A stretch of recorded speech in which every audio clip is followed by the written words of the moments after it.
Hallo graad 12's, welkom by nog 'n video oor arbeid, energie en drywing. In hierdie 9de video kom ons by die drywing gedeelte van die module.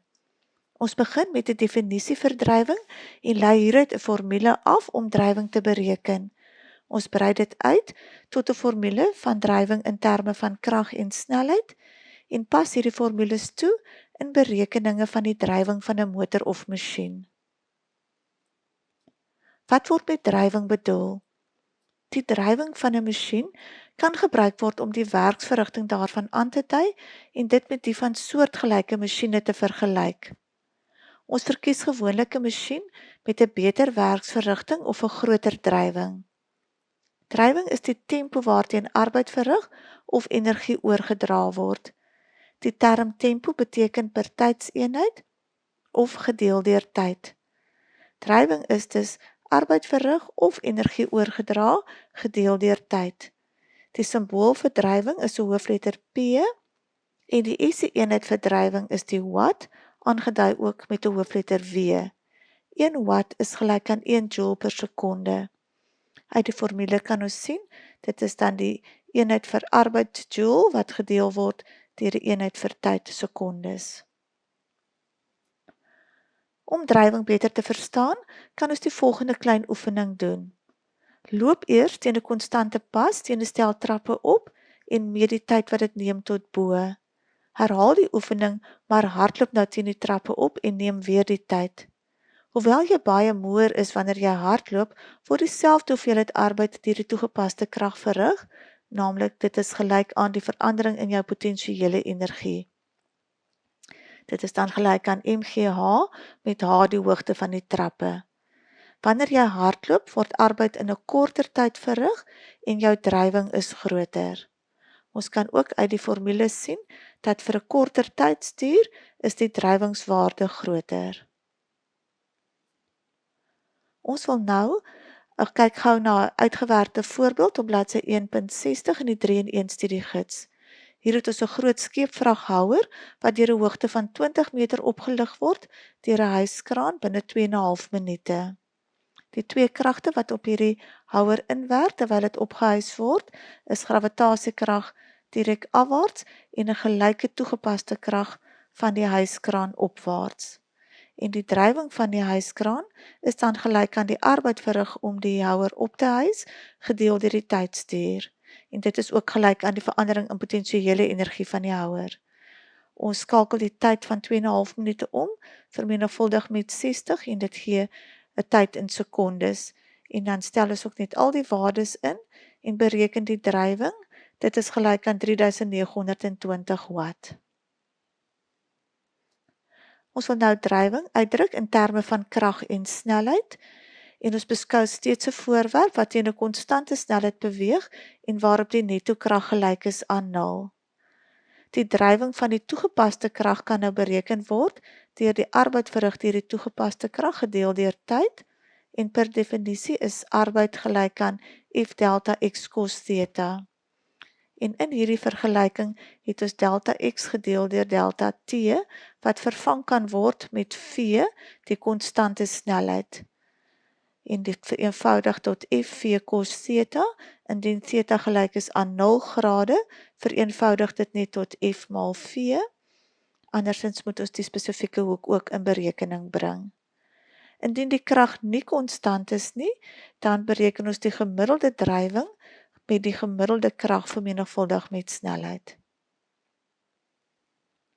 Kom ons kyk ook na hierdie uitgewerkte voorbeeld op bladsy 1.61.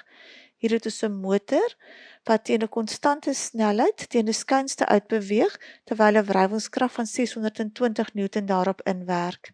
Ons wil die engine krag bereken en ook die drywing van die motor se engine. Die drie kragte wat op hierdie motor inwerk is dan die toegepaste krag van die engine, die wrywingskrag teenwerkend en gravitasiekrag wat ek in die twee komponente kan opbreek, met die parallelle komponent ook teen die rigting van beweging. Aangesien die motor teen 'n konstante snelheid beweeg, is die vektorsom van hierdie drie kragte gelyk aan 0. My netto krag is gelyk aan 0. Ek neem skuins opwaarts as positief en die wrywingskrag, sowel as FG parallel se tekens is negatief. Ek vereenvoudig en bereken dan die toegepaste krag van die engine. Dit is gelyk aan 4642,16 Newton. Om nou die drywing van die engine te bereken, vermenigvuldig ek net hierdie engine krag met die snelheid van 15 meter per sekonde en kry die waarde van die drywing in watt. Hier volg 'n paar huiswerkvrae in die 3-in-1 studiegids. Op bladsy 1.61 by oefening 10 kan jy vraag 1 doen en op bladsy 1.77 vraag 40. Die antwoorde is op bladsy 1.69 en 1.86. Ons kyk ook na 2 vrae in die 2-in-1 studiegids op bladsy 14 vraag 61. Hier is 'n klein model motor met 'n kragtige engine wat 600 watt gemerk is, maar slegs 363 watt word gebruik om die motor vanuit rus vir 2 sekondes te versnel. Ons wil bereken hoeveel energie tydens hierdie 2 sekondes aan die motor oorgedra is en wat ook die eindsnelheid aan die einde van die 2 sekondes is. In 'n tweede voorbeeld het ons 'n groot trok met 'n massa van 10.000 kg wat teen 'n konstante snelheid teen 'n skynste uitbeweeg. Die arbeid verrig deur die engine en ook die arbeid verrig om wrywingskrag te oorkom word gegee. Let op, hierdie is arbeidwaardes. Daar word gevra om die hoogte van die skynste te bereken en ook die drywing van die engine. Hier is ook nog 1 teorievragie. Stop die video, beantwoord die vraag en speel dit verder om jou antwoorde te kontroleer. By vraag 61 het ons eers weer die definisie van drywing en dit is die tempo waarteen arbeid verrig word. Ons kan ook weer dink aan die vergelyking P is gelyk aan W gedeel deur delta T. Om dan die arbeid verrig te kry, vermenigvuldig ek dan net weer die drywing met die tyd. So dit is W gelyk aan P vermenigvuldig met delta T. Ek wil nie die energie bereken wat gebruik word om die motor te versnel, so ek gebruik net hierdie gedeelte van die drywing wat ek vermenigvuldig met 2 sekondes. En hierdie is dan ook die netto arbeid wat gebruik word vir die versnelling, wat ons gelyk kan stel aan delta EK. Ek het die beginsnelheid van 0 en kan dan die eindsnelheid bereken en dit vereenvoudig tot 22 meter per sekonde. By vraag 62 kan ek die hoogte van die helling kry. Ek kan gebruik maak van die arbeid-energiestelling in die vorm WNC is gelyk aan delta EP plus delta EK of as W net gelyk aan delta EK. Die arbeid verrig deur die engine word gegee, dit is 'n positiewe waarde en die arbeid verrig om die wrywingskrag te oorkom, dit moet 'n negatiewe teken voorkry.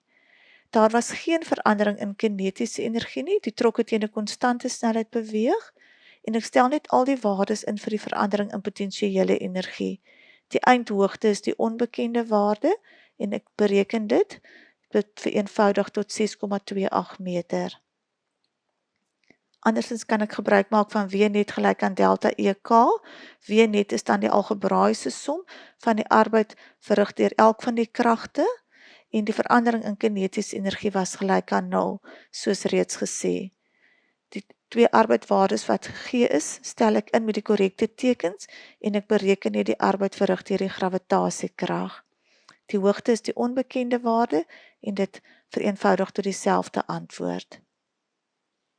Sodra ek die arbeid het wat die engine verrig, kan ek net uit die arbeidformule terugwerk en die engine krag bereken en dan word hierdie krag vermenigvuldig met die snelheid om die drywing te gee.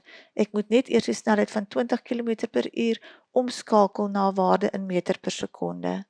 En die drywing van die engine van die trok is dan 1,69 maal 10 to die mag 5 watt. Vir stoutbeddings om effektief te wees, moet die oppervlak genoeg wrywing bied. Byvoorbeeld dit moet 'n dik laag sand bevat en dit moet ook lank genoeg wees om die voertuig tot stilstand te bring. If you found this video useful, give it a like and subscribe to our channel so you don't miss any new episodes. Follow us on Instagram or Facebook to stay on top of the latest TAS news and launches. So that's it for now from the Answer Series, your key to exam success.